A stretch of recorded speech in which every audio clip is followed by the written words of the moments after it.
Hey there, historians. This is a walkthrough of your lesson, North Dakota Studies, the Frontier Era, and specifically we're looking at the early exploration and fur trade.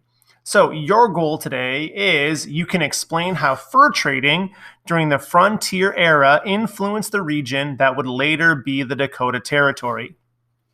So we have a background video right here from Social Studies Weekly, just to give you information about what the fur trade was and what was happening. So we have multiple pages of instruction this week. There's 3 pages of instruction. And so first we're talking about early exploration. There's an introduction file here for you to listen to. And then this file, the second speaker, will read you this and additional information that is not on this page. But you could click on this image right here and it will take you to your North Dakota Studies online textbook where you will find that other information and be able to dig a little bit deeper.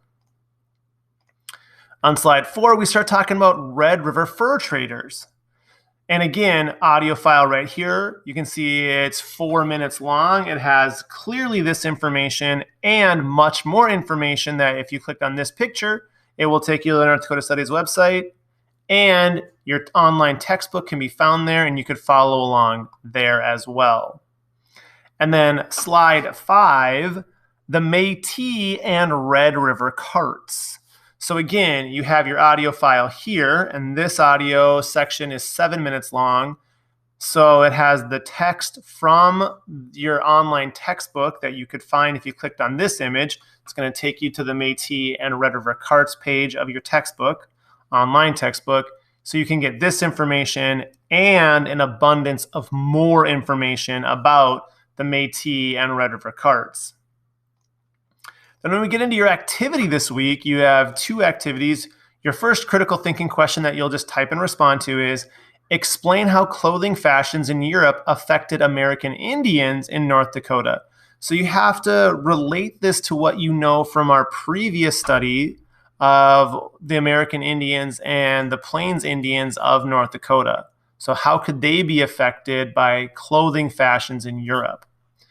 And then your second critical thinking activity here is you have to insert an image of a piece of clothing of your own design that would help to influence the fur trade and inspire European fashion.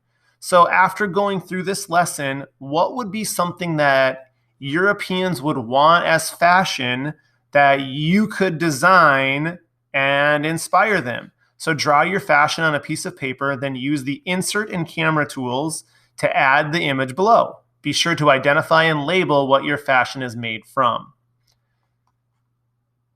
And then if you're looking for additions, so this video right here talks about the fur trade and what was happening between Canada and England. What is it like to live like a pioneer? The Métis Minute, this one talks about the Red River carts and gives you an idea of how those were constructed and why they're built the way they are. The life of a soldier on the plains in this frontier era. What was it like for them as soldiers? What were the steamboats that were used on the rivers? Why were they used? How did they change the experience during the frontier era? And then what was it like to be a trapper, a fur trader and a trapper during this frontier era of North Dakota's history? And all of these activities and all of this information is so that you can explain how fur trading during the frontier era influenced the region that would later be the Dakota Territory. Good luck, historians.